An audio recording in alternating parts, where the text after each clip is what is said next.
Les années 1970 ont été l'âge d'or des cigarettes. Partout en Europe, elles trônaient sur les tables des cafés, dans les poches des vestes des ouvriers, dans les salons des familles. Les cigarettes étaient non plus qu'un simple produit. Elles étaient un symbole de liberté, de style et de l'esprit du temps. Pourtant, beaucoup des marques les plus connues de cette époque ont aujourd'hui disparu sans laisser de traces. Des noms qu'autrefois des millions de personnes connaissaient ne sont plus que des souvenirs. Des emballages, jadis considérés comme modernes, ressemblent aujourd'hui à des reliques d'un autre monde. Dans cette vidéo, nous voyageons dans le temps, à une époque où la publicité séduisait encore, où les filtres étaient considérés comme une avancée technologique et où personne ne soupçonnait à quelle vitesse tout allait changer.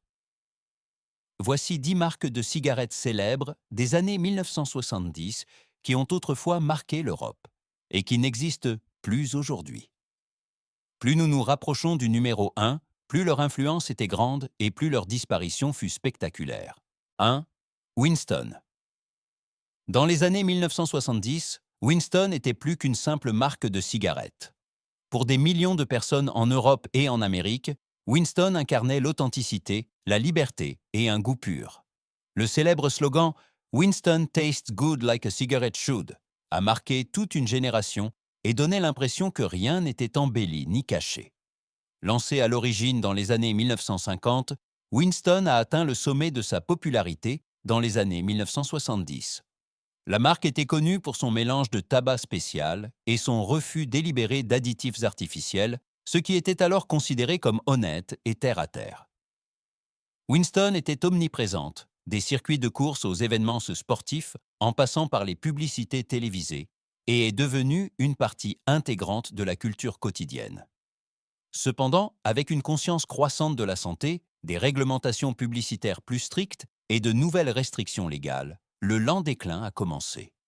À la fin des années 1990, Winston a subi une pression croissante, notamment en raison de critiques concernant sa commercialisation comme naturelle ou pure. Bien que la marque n'ait jamais complètement disparu, sa domination passée des années 1970 n'existe aujourd'hui que dans les souvenirs et les vieilles publicités. 2. Viceroy. Dans les années 1970, Viceroy était considérée comme l'une des marques de cigarettes les plus innovantes de son époque. Elle était réputée pour avoir misé tôt sur la technologie moderne des filtres et pour s'être positionnée comme un choix plus raisonnable. En particulier, le filtre en acétate de cellulose, censé réduire le goudron, a conféré à Viceroy une image de progrès et de sécurité. La marque ciblait spécifiquement les fumeurs qui recherchèrent la qualité sans vouloir se tourner vers les produits premium les plus chers. En Europe, Viceroy était perçue comme équilibrée, ni trop forte, ni trop légère, moderne et maîtrisée. C'est précisément cette promesse qui l'a rendue extrêmement populaire dans les années 1970. Cependant, à mesure que les connaissances scientifiques sur les risques du tabagisme augmentaient et que la publicité était davantage réglementée, Viceroy a perdu son principal avantage. Le filtre, jadis célébré comme une avancée majeure, ne convainquait soudainement plus personne. Petit à petit, la marque a disparu des principaux marchés européens et n'est restée présente que dans quelques pays. 3. Benson & Hedges. Dans les années 1970, Benson & Hedges incarnait le luxe et le statut.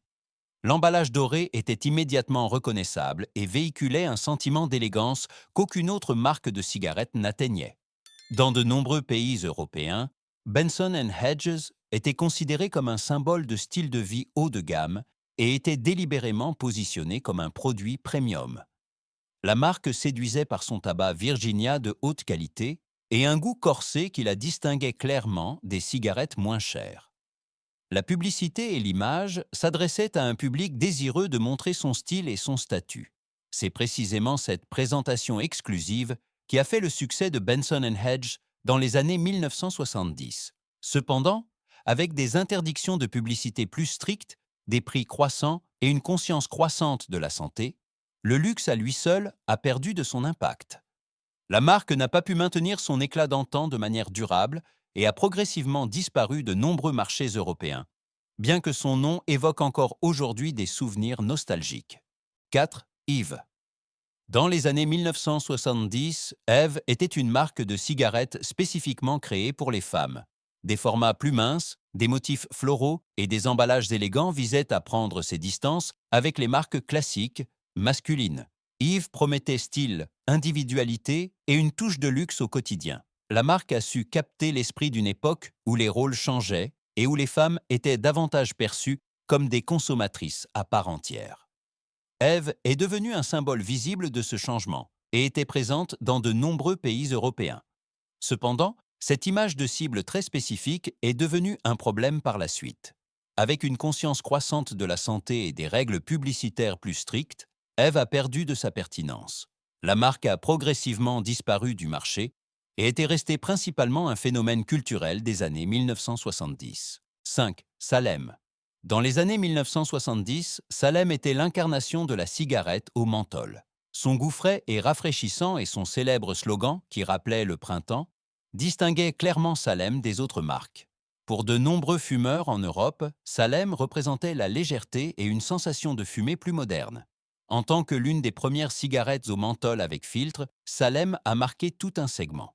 La marque semblait jeune, fraîche et contemporaine, exactement ce que de nombreux consommateurs recherchaient à l'époque. Cependant, avec des critiques croissantes envers les cigarettes au menthol, des lois plus strictes et une conscience croissante de la santé, Salem a perdu de son importance. Ce qui était autrefois innovant est soudainement devenu problématique. Le lent retrait du marché a fait de Salem une autre icône des années 1970, aujourd'hui presque disparue. 6. Chesterfield. Dans les années 1970, Chesterfield était déjà un nom riche en tradition, avec près de 100 ans d'histoire. La marque était synonyme d'un goût prononcé issu d'un mélange de tabac Virginia et turc et s'adressait aux fumeurs qui préféraient les cigarettes classiques. Chesterfield était considéré comme honnête, direct et inchangé, sans prétendre paraître plus moderne ou plus saine. Alors que de nombreuses marques dans les années 1970 misaient sur les variantes légères et les nouveaux filtres, Chesterfield est restée délibérément conservatrice. C'est précisément ce qui l'a rendue attrayante pour les fumeurs fidèles, mais aussi vulnérables aux changements de l'époque. Lorsque les habitudes de consommation ont évolué et que des réglementations plus strictes ont façonné le marché, Chesterfield a progressivement perdu de son importance. La marque autrefois dominante a finalement disparu du centre du marché européen et est devenue une relique de la culture du tabac d'antan. 7. Raleigh. Dans les années 1970, Raleigh était une marque de cigarettes que de nombreux fumeurs associaient à la constance et à la fiabilité. Raleigh est devenu particulièrement connu grâce à son système de bonus. Chaque paquet contenait des coupons qui pouvaient être échangés contre des marchandises. Ce concept rendait la marque particulièrement attractive pour de nombreux consommateurs et créait un lien exceptionnellement fort. Raleigh offrait un goût équilibré et était disponible en version classique et mentholée. En Europe, la marque était considérée comme solide et terre-à-terre, moins glamour, mais familière. Cependant, avec l'évolution des habitudes tabagiques, le déclin de la fidélité aux marques classiques et des réglementations plus strictes, Raleigh a perdu de sa pertinence. Le système de coupons, autrefois si efficace, n'a pas pu arrêter son déclin et la marque a progressivement disparu du marché. 8. Vantage. Dans les années 1970, Vantage a fait sensation car la marque a présenté un filtre entièrement nouveau. Le trou caractéristique au centre du filtre était censé réduire le goudron et la nicotine sans altérer le goût. Pour de nombreux fumeurs, cela ressemblait à la solution parfaite à une époque de préoccupation croissante en matière de santé. Vantage était perçu comme moderne, technologiquement avancé et orienté vers l'avenir. La marque s'adressait spécifiquement aux personnes qui ne voulaient pas renoncer au plaisir, mais cherchaient néanmoins une alternative plus raisonnable. En Europe, ce concept a rapidement trouvé un écho favorable. Cependant, avec des critiques croissantes concernant de telles promesses de filtres, Vantage a perdu de son attrait. Ce qui était autrefois considéré comme une innovation semblait soudainement peu crédible. La marque a progressivement disparu du marché et est restée un symbole de l'optimisme technologique des années 1970. 9. True. À la fin des années 1960 et dans les années 1970, True se positionnait comme une réponse honnête aux préoccupations croissantes en matière de santé. La marque fut l'une des premières à annoncer ouvertement un faible taux de goudron et de nicotine, s'adressant ainsi aux fumeurs particulièrement soucieux de leur santé. Le design distinctif et en retrait du filtre conférait à True une apparence unique et renforçait le sentiment de contrôle et de sécurité. En Europe, True était considéré comme moderne et factuel, sans mise en scène excessive. Mais le marché a changé rapidement. Les produits concurrents, les nouvelles réglementations et la confiance décroissante envers les cigarettes plus légères ont conduit True à perdre de son importance. La marque a finalement disparu du commerce et est restée dans les mémoires comme une des premières expériences de marketing santé. 10. Bel Air. Dans les années 1970, Bel Air était l'une des marques de cigarettes au menthol les plus connues. Elle était synonyme d'un plaisir de fumer doux et frais et s'adressait aux consommateurs qui préféraient un goût plus délicat. La marque véhiculait une image de fraîcheur et de légèreté et était considérée comme agréable et discrète. Bel Air a fortement bénéficié de la tendance de l'époque aux cigarettes au menthol, perçues comme plus modernes et moins agressives. Dans de nombreux pays européens, la marque avait un public solide et fidèle. Cependant, avec des critiques croissantes envers les cigarettes au menthol, des interdictions de publicité plus strictes et une conscience croissante de la santé, Bel Air a progressivement perdu de son importance.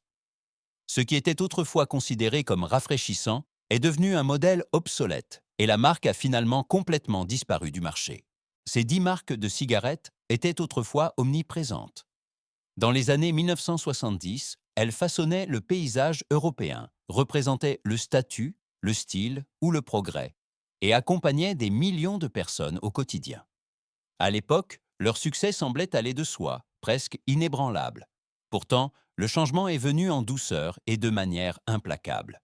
Les découvertes médicales, les évolutions sociétales et des lois toujours plus strictes ont fait pâlir même les plus grands noms. Ce qui autrefois paraissait moderne, sûr ou luxueux a soudainement perdu de son sens. Aujourd'hui, ces marques n'existent plus que dans de vieilles publicités, des emballages jaunis et les souvenirs de la génération qui les a connues. Elles sont les témoins silencieux d'une époque où la consommation était pensée différemment et où personne ne soupçonnait à quelle vitesse toute une industrie allait perdre son visage.